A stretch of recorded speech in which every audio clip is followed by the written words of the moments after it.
म्हणजे servant quarter या बाजूला इकडे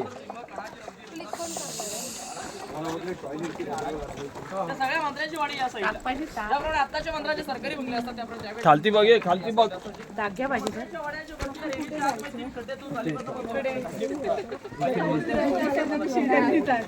जर गडाला इमर्जन्सी वेळा पडला तर 3 ते 6 महिने पुढे धान्य साठा या तुम्हाला जर सर्वात मोठा धान्य साठा पाहायचा असेल तर कोल्हापूरमध्ये पणा केला पाहिजे का पणाला केल्यावरती हिंदवी सर्वात मोठी 3 धान्य गंगा यमुना सरस्वती नावाची पावनची एकामध्ये जवळच वाडीची एवढी भात तोरणा दिसतो जर राजगड दिसतो तर तोरणा नक्कीच दिसेल.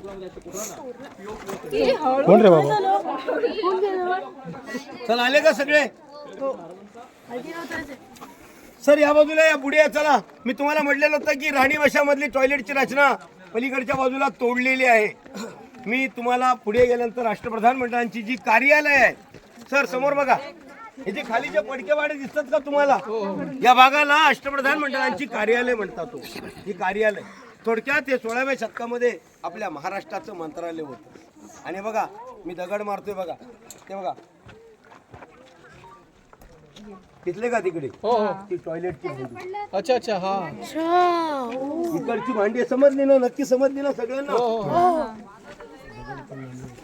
ते बघा त्या बाजूला ते बघा तिथे आहे ना तिकडे ते समोर टॉयलेटची भांडी त्या काळातली दगडाची.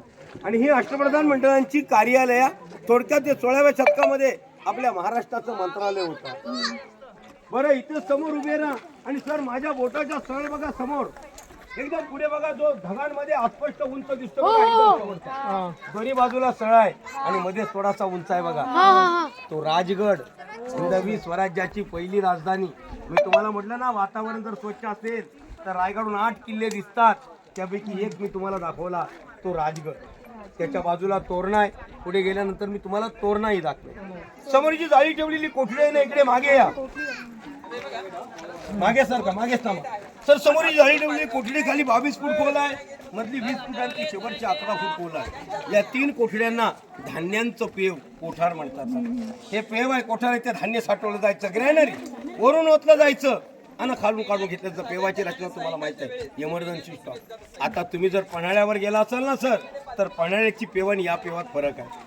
पन्हाळ्याची पेव खूप मोठी आहे. हो मोठी आहे 52 फूट हाईटची पेव आहे. 3 गंगा यमुना आणि सरस्वती ही जी पेव होती ना ती पूर्ण स्वराज्याची पेव होतीच आहे. आणि हे जे आहे ना हे रायगडापुरतं मर्यादित होतं.